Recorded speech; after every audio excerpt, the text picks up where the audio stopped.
पहले की पत्रकारिता जो होती थी वो खोजी होती थी और सूत्रों द्वारा प्राप्त होती थी और तमाम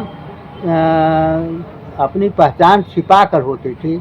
और क्योंकि उनको सुरक्षा का खतरा होता था उस समय, क्यों जो अगर वो जिसके खिलाफ आप खोज रहे हैं, जिसकी खबर छाप रहे हैं, छपने के पहले अगर उसको पता चल जाए तो वो आपके खिलाफ हो सकता था। इसलिए वो खोजी पत्रकारिता उसे कहा जाता था। वो खोज करता था, इन्वेस्टिगेशन करता था और इसके बाद संकलित करता था और फिर अखबार के दफ्तर जाके बनाता था। आज की पत्रकारिता में यह है कि सारी सुविधा अब मोबाइल में कैद होकर रह गई है। पूरा इंटरनेट का ज़माना हो गया है।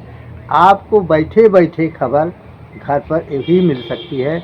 आप घर बैठे बैठे ही पूरे जो भी समाचार जिस तरह बनाना चाहते हैं बना सकते हैं। लेकिन उससे हट करके आज पत्रकार को जो है, जैसे दंगा हो गया, जैसे आंदोलन हो गया, तो आंदोलन के बीच जा कर के उसे कवर करना है, वास्तविक चित्रण को, वास्तविक खबर को उस प्रकाश में लाना है, तो वहाँ सुरक्षा का खतरा हो जाता है। खतरा ये हो जाता है कि मान लीजिए वो देख रहा है कोई व्यक्ति वहाँ जो विरोध कर रहा है उसका, आप उसकी फ़ोटो ले रहे हैं, उस मैटर को जान रहा है कि प्रकाशित कर देंगे जो मेरे खिलाफ हो सकता है, तो आप पर अटैक कर सकता है और अटैक होते भी हैं। तो इस तरह जो है वो खतरे बढ़ गए हैं और उसको बहुत ही तरीके से अपना करके छद्म रूप से और अपने को प्रकाशित न करके अगर वो छिपा करके खबर को लेता है, छिप करके लेता है, तो उसकी सुरक्षा बनी रहती है। लेकिन आजकल क्या है कि लोग खुले आम जो है कि जा कर के सवाल करते हैं और सवाल पूछते हैं।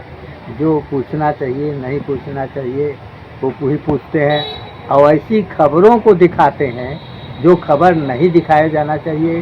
क्योंकि अगर कहीं कोई गलत कर भी रहा है और उसको दिखाने से समाज में गलत असर पड़ सकता है, विद्रोह हो सकता है, उसका जो है कोई मकसद नहीं है अखबार का, उसकी बातों का उसे नहीं दिखाना चाहिए, उसका थोड़ा सा परिष्कृत करना चाहिए, तो उसकी सुरक्षा बन सकती है।